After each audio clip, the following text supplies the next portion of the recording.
Welcome to our virtual happy half hour. We'll be getting started in just a minute.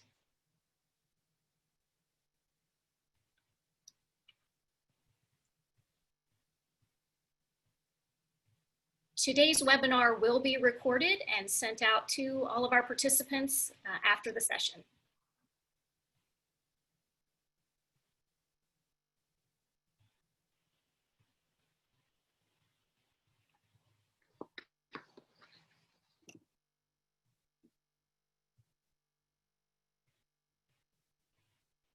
Again, welcome everyone. Today's webinar on how buyers want sales to service accounts today. We'll be getting started in just a few seconds. We're waiting for everyone to join the webinar.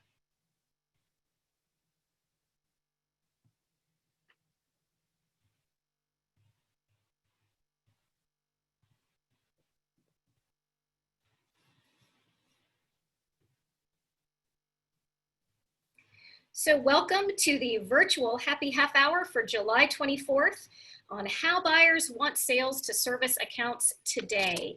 And again, we are at the end of July almost. We've had quite a ride here since mid-March. And today we're bringing you a topic that we feel is very relevant given the current environment. We know there's an increased focus on existing accounts. And we know that many sales leaders and salespeople have expressed concern on how to service accounts in this environment, in this virtual environment, particularly in relationship-oriented businesses that traditionally rely on visibility and that face-to-face contact. So today we are going to answer the question of what buyers really want in terms of servicing accounts. We're joined by Rich, our producer. He'll be posting links and doing a poll for us in the session. So if you have any technical issues, please feel free to reach out to him directly. And if you have questions, we'll have some time at the end of the session for Q&A. And you can also submit questions through the chat or through Q&A throughout the webinar. And we have Russ Scherer joining us again today from the West Coast. Russ is our Director of Coaching and Facilitation. And today's webcast is brought to you by our Brooks Sales Leadership Forum and a new co-sponsor that we're very excited about, Sales Year. Thanks, Michelle. Yes, we get to talk about a new product that we, the Brooks Group, have recently released that will help sales leaders be able to continue to do skills development and training for their teams every week at their weekly sales meetings. So we'll talk about that in a few minutes. I am really looking forward to the topic today. In a lot of the conversations we have with our accounts, we hear them say things like, well, what differentiates us is our service, or what differentiates us is our relationships. And so we've really been kind of digging in lately to understand what is it that buyers are looking for? How do we define service, not from a customer service group, but from a sales team? And how can you make that more effective, particularly in these days, as you said, Michelle, where we can't go face to face?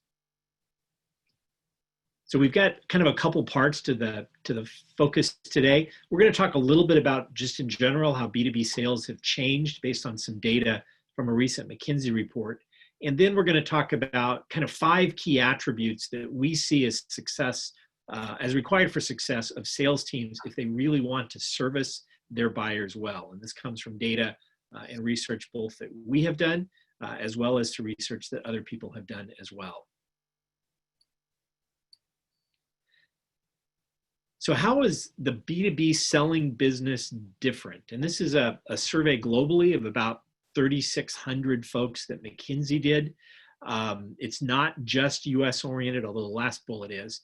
And it just kind of talks about what are our customers wanting and how are they thinking about their businesses differently now than before. As you can see, the desire to have digital interactions has doubled. The desire to order off a mobile app and this is not online, this is just through an app, has grown more than 250%. The idea of how do I choose a supplier and how does their digital experience fit into that doubled. And then I think the really key and telling thing here is that 65% of these decision makers are saying that remote selling, the way they're being serviced by their accounts, is equal to or more effective than the old normal or the old way that they used to be. Couple that with the fact that at least here in the US, about half of companies have reduced budgets, and it becomes much more important that our sales teams focus and are able to execute and deliver in a way that's important to the buyer, not of what feels good to the seller. Now, Michelle, there's one attribute here that is usually out of control of the salespeople. Why don't you share about our research on that before we jump into sales attributes? Absolutely. It's important to note that the number one concern of buyers is quality. And as you said, Russ, that is outside of the control of the salesperson. But last year, we did a survey of business-to-business procurement professionals. We really wanted to understand factors that influence their buying decisions, what strategies they use to negotiate, what behaviors they'd like to see more from salespeople, and what kinds of things, what activities and attributes could tip the scales away from price in their buying decision. Far and away, number one answer, quality. And we consider that as performance, so ability to meet required specifications. So they want a product that meets their specifications and performs as promised. And 59% of our respondents said that performance to expectations would actually justify a higher price.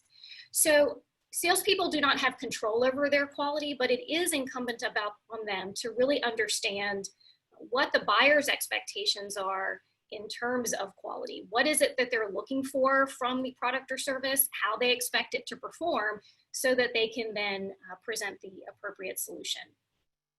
Michelle, one of my things that we did not check in our research, but just kind of based on my experience, is that the more closely aligned the decision maker is with the long-term use of that product, or the more their company's reputation is tied to it, the more they're concerned about quality. If they're manufacturing a piece of equipment, for example, and there's a part in that that breaks down a lot, they're going to want to make sure that that product is of high quality. There are some industries that we see where the decision makers are made. Sometimes you see this in contracting where a decision will be made and then the building will have a fairly short warranty and then be handed off to a building owner or be handed off to a tenant. And in those cases, the quality of that product plays less into it, but does still play into it. So you need to know your market and kind of how they view that quality perspective. Yeah, that's so good. Let's take a look at some of these keys to sales performance. Number one, focus on the customer and their business. As a colleague of mine says, too often salespeople are the leads in the narcissistic opera, you know, me, me, me, me, me. But today with budgets tight and the time that buyers have even tighter, they're looking for people who can help them with their businesses. Best way, understand how your customer makes money, and then talk to the people who care about that. One of the things that we're seeing in a lot of industries is they'll say, well, I bring value, but the buyer or purchasing doesn't see that value. Okay, make sure you're talking to the person who gets it. Sometimes that may be a higher level person than you've historically sold to, but if your value proposition is what resonates and makes you different, that's the person you're going to have to sell to. Generic is just not being well received. You need to use that knowledge you have of the business and what you're learning from their industry peers to shape your conversations and your presentations. I heard somebody draw a comparison one day that generic sales presentations are sort of like cheesy pickup lines in a bar. You can blow the whole opportunity with a bad first conversation. So we don't want to do that. And some real data to prove that. The Wall Street Journal this last weekend published a column on how to get beyond small talk. And they did an experiment with 300 people at a networking event. Half of them were asked just to socialize as usual, kind of generic, you know, how you doing kind of questions. How's the weather? How are you surviving this effect? And this was all done, of course, before COVID. And the other half were asked, given questions that were deeper. Things like, if you had to change one big decision you've made, what would it be? Or what don't you tell people on a first date? And what they found in that research is that deeper questions drive meaningful discussions. They decrease boredom, which is really important over Zoom, because we can all tend to get bored and tune out on the small thing. And that too much small talk is going to drive you away from where you want to go from a deeper sales conversation. And then last of all, sharpening the discussion to really the key points, optimizing their time.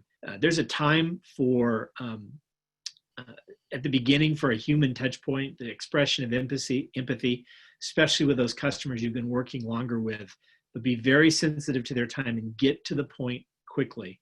What used to be tolerated is no longer appreciated. If you're wasting their time, they're going to want to see your sales team less and less. And as we all know from those of you who have had Brooks training, if you've had the Brooks Talent Index, you know that under stress, our behaviors change. And so even people who are very relationally oriented under this time right now are more focused on getting results. So that's what you want to help with as well. Key number 2 is on the idea of becoming a system thinking seller. And this is derived from some work of interdisciplinary scientists around the idea of being a systems thinker. But they believe that parts operate differently when integrated into a whole. For us, that means that the sales-buyer interaction should be considered in the broader context of the buyer's business, and not just in that one interaction. We already mentioned earlier the need to go higher in certain accounts and to get wider to find where it resonates with your value proposition. But I really think these 8 skills are things that as sales leaders, you should be looking, coaching to, and encouraging in your team. Curiosity, openness, those strong interpersonal skills. Combine those up with strong communication skills, using that curiosity to ask the right questions, which is a skill that can be developed, to understand and appreciate the complexity of getting orders done. It's not as easy as it used to. It used to be to get an order through a new organization. Have some analytical ability, and then especially listening. I read some research this week that was conducted in June, and they asked what were their biggest frustrations with trying to sell virtually. Nearly 90% of the people said technical issues, but 84% of the customers said that if a seller is not responding to a buyer's question or concern, or 83% said that salespeople are showing up not prepared. And so we want to be thinking about how do we make the best impression and the best use of that time. I had a boss one time that was proud of the fact that he got his first really big order by kind of guilting his customer into it, going and saying that he had a new young child at home, and I swear this is the truth, and if he didn't get an order, he was going to get fired. That doesn't work these days. You've got to bring much more to the game than just guilt to get that order. Yeah, and I'd say our research certainly bears that out as well. And it's interesting to me to see the parallels of this buyer research that we did pre-pandemic and seeing those themes still carry through. So we asked in our procurement buyer survey, we asked them to tell us one thing that salespeople could do to improve their interactions with the buyers. And listening came through loud and clear. That was one of the most prevalent themes. Comments like, do not assume that you know what I want or need. Know what my business needs are. Help me come up with a plan before wasting my time. Listen, listen, listen. And this one really struck me. Sometimes salespeople are so focused on their pitch, they forget about what I need as the buyer. So listen more, talk less. That is certainly a big theme with buyers from the research that we've seen. Yep. Remember, the narcissistic opera, me, me, me, me, me, doesn't sell a lot of tickets these days. And a word from our sponsors. So you all may know, those of you that have been joining us since the beginning, that the Brooks Sales Leadership Forum has been a regular sponsor of our webinar series. And we have recently launched the Forum 2.0 version. These forums are peer advisory groups. They meet twice per quarter. There's a component of personal development as well as joint problem solving. And so we get together and we solve problems related to coaching, to onboarding, to how to service accounts through sales. And these are groups of business folks that get together, sales leaders. We put people together in small groups of, say, 6 to 8 non-competitors, but it's an opportunity to work through challenges, business challenges, innovate, share, brainstorm ideas. And we have groups designated for talent development as well as sales leadership. So if you're interested in joining one of these forums, please feel free to email us at contact@the Brooks Group. And Russ, we have a new co-sponsor this time. We do. The Brooks Group Sales Year. It's a secret weapon, if you will, for sales leaders who are looking to add value and enthusiasm to your regular weekly sales meetings. It's a short 10 to 15 minute podcast that trains your folks on some attribute of selling skills. There's a manager's guide with coaching points to help you through the week as you have conversations with your folks, and a sales success worksheet that they work on as a part of their normal business flow, all to help them continue to improve. One of our folks distributed an article not long ago that said if we improve 1% per day, at the end of the year, we're 37% better. And this is going to help you improve at least 1%, if not more, every week. So you might want to consider that. Again, email us at contact@thebrooksgroup.com for more information. And before we continue, we have a poll for you. Russ and I come to you every 2 weeks, and we like to bring you topics that are relevant, that are current, that are meeting you where you are with your sales teams now. And so we're interested in getting feedback on what additional topics you'd like to see from upcoming webinars.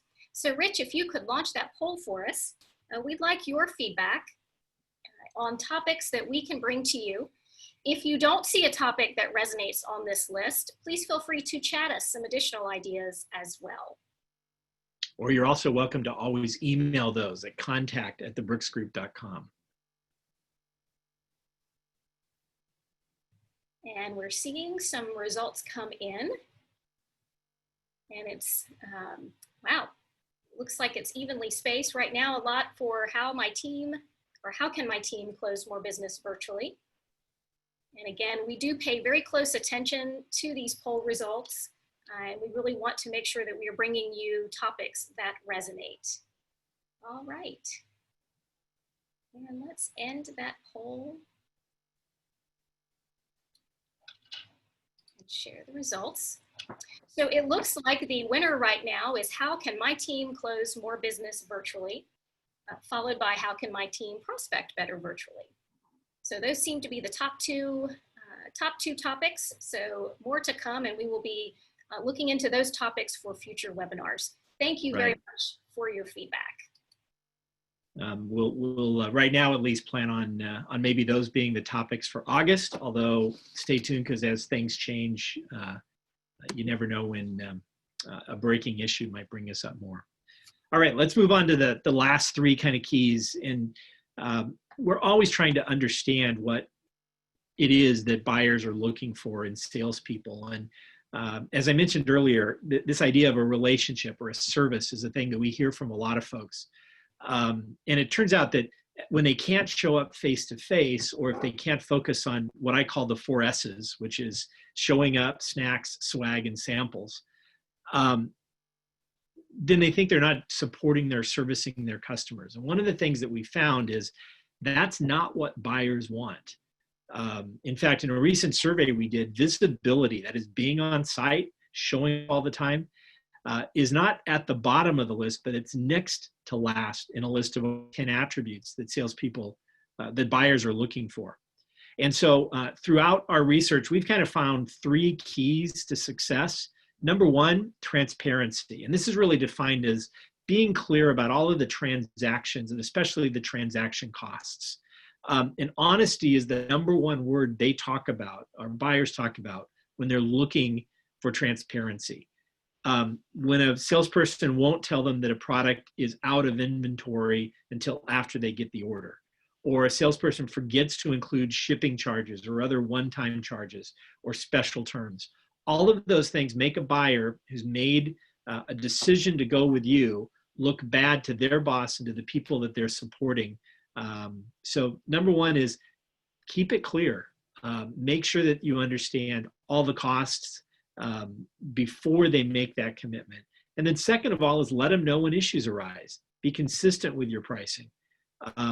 Dropping a price all of a sudden can really raise concerns or suspicions, let's call it, among loyal customers.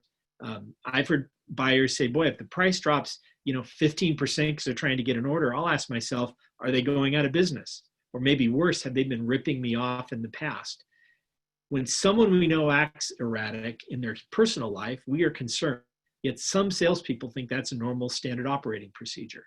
Be consistent in the way you go about things. Corporately, with this move to online transactions, one of the other big things around transparency is solve our biggest frustrations. And right now, a lot of those have to do with web. I know this is more in the hands of the sales leader and other people in the team. But if you're low, or if it's difficult to place orders or to find product information, you're frustrating your customers. I worked for a company at one time that rather than pay Google a bit more for a good search engine, we used a free but inferior search engine. And when we started looking at it, it became pound wise, and it was penny wise and pound foolish, because our customers were getting frustrated and they weren't buying or able to find and buy the products that we had available. So those are the key things around transparency. And that was a key theme in our research as well. 72% of our respondents indicated that selling and negotiating with transparency would actually justify a higher price. This also came through in responses on how salespeople could improve their interactions with buyers, and it was noted as one thing that salespeople could do other than lower price that would persuade a buyer to choose their organization over a competitive one. So we're talking about honest and proactive communication, understanding all of the cost factors. That was mentioned several times, as you mentioned, Russ, shipping, tariffs, taxes, et cetera. And also just the notification on late deliveries, being easy to do business with, all of those things, buyers want transparency. Yeah. The last thing I would add is that some of the other attributes you just mentioned, accuracy, on-time deliveries, availability, all are things that can be web enabled. And so they go back to that idea of frustrations. And I know that the web is out of the hands of some of you in your organizations, but the best you can do in terms of communicating resolution of those is good. The second of the top three attributes is speed. And here's where a lot of sellers confuse visibility with responsiveness. Buyers want answers when they need them. They'll look digitally first, and then they reach out to a human when they, not the seller, wants them to. And we saw in our research no real preference between inside salespeople or field salespeople. This is usually towards the transactional portion of the relationship, getting an order placed, understanding pricing and delivery, resolving any issues that come up, maybe clarification of product attributes. That's all about responsiveness. That's all about being available sort of on demand from the customer. But the other part of that, as we now talk to sales leaders, is that the earlier part of the sales conversation, that is before you've been picked, where you're doing the consultative work, where you're aligning what they're looking for with your product or service, those we're seeing buyers more and more looking for faster decisions. And we would challenge you, or I would challenge you, to think about how do you move that decision maker closer to the edge or closer to the customer. One of the recent reports I read said they used the phrase that we should really unleash the leaders of tomorrow now, because you need your strong, best people near the customer. So think about your decision-making structure. How long does it take you to do special pricing, or to make a decision on customization, or to schedule installation? And could your organization do that faster? If you don't trust your people out there on the edges to make those decisions, I'd ask, why not? Is it a coaching issue? Is it a sales year issue? Is it a people issue? And one of the tools we offer to our clients to make it easier is a tool we call 3-2-1. 3-2-1, when your people call you and ask for a decision, ask them to summarize the situation in 3 minutes. Have them give you 2 potential solutions to that problem, and then ask which one they would pick, or tell you which one they would pick of those 2 solutions. If they're consistently coming up with an answer that you would have come up with, or maybe one that's better than you would come up with, that should reinforce your ability to tell them, I trust you to make these kind of decisions forward, keep going. If they're not coming up with the right decisions, or they're not making the right choices, that's when it goes back to, do they need training? Do they need coaching? Or do they need to be working somewhere else? And then finally, Deloitte has done a study that says any scale that you're working on right now, really needs to be on the edge towards the customers, whether it's SMEs or others. And by the way, it doesn't mean in the field necessarily. It could be inside salespeople. That's what our research is showing, that those are the groups that are growing right now. But ask yourself, what can help my buyers get the fastest access and the most accurate response? And that is where you should be looking at the deployment of folks. And then the last of the five, and this kind of third key element beyond transparency and speed, is expertise.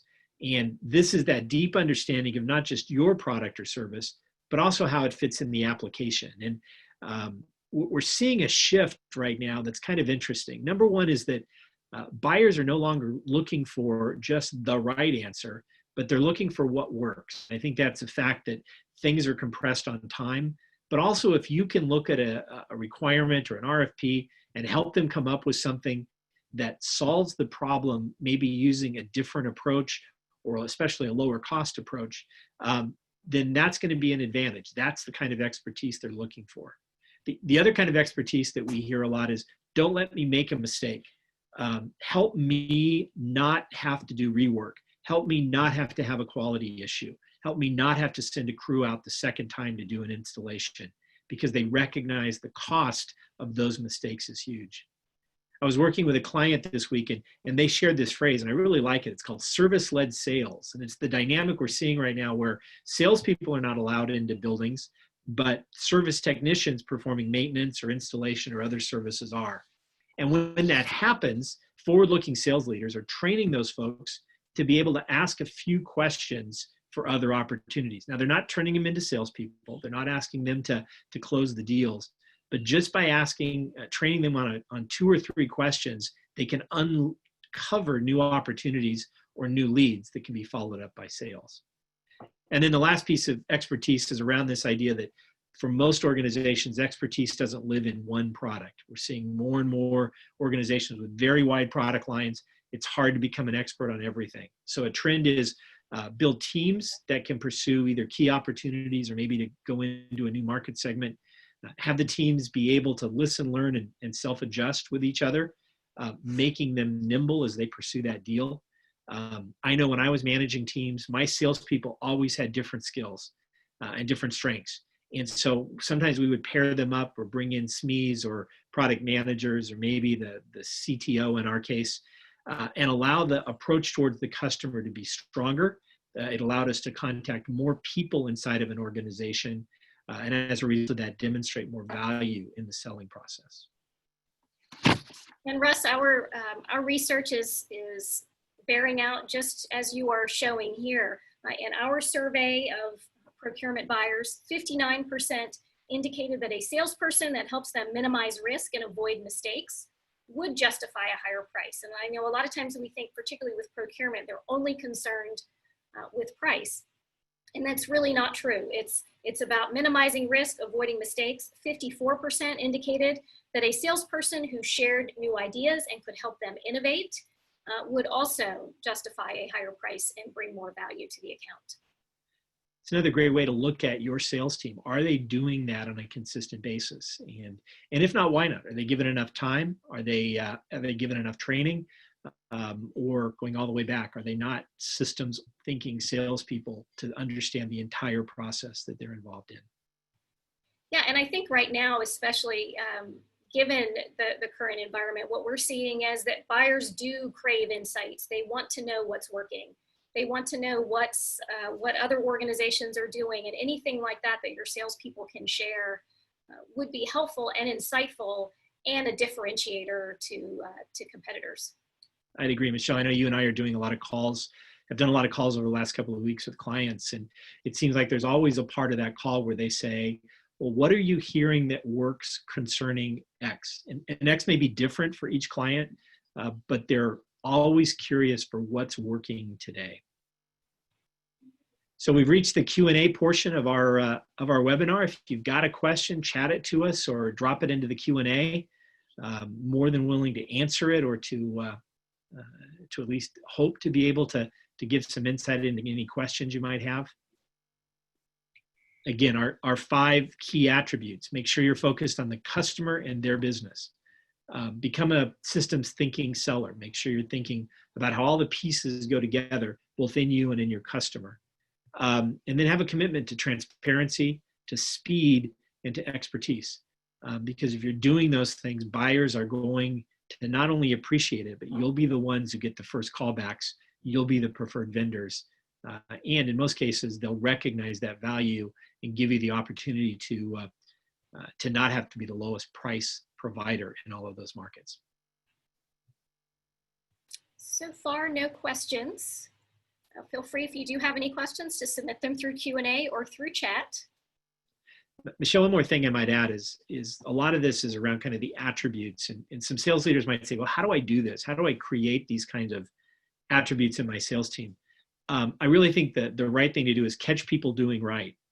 See their stories, applaud and celebrate the behaviors that are going on, and have conversations with your customers, either at the rep level or the management level, of how can we serve you better? And then shut up and listen to the answer, right? And let them tell you how it is that you might be able to be better. And again, price might be the very first thing that comes out of their mouth, because that's just the way the structure of the interaction has been. But ask them, okay, but what else beyond that can we do? And it'll be surprised. Every time I've had that conversation with a customer, I learn an awful lot. Exactly. And it may not be exactly what you as the sales leader or the sales team have been thinking that the buyers want. So it can be a very enlightening conversation. Well, it looks like no questions. All right.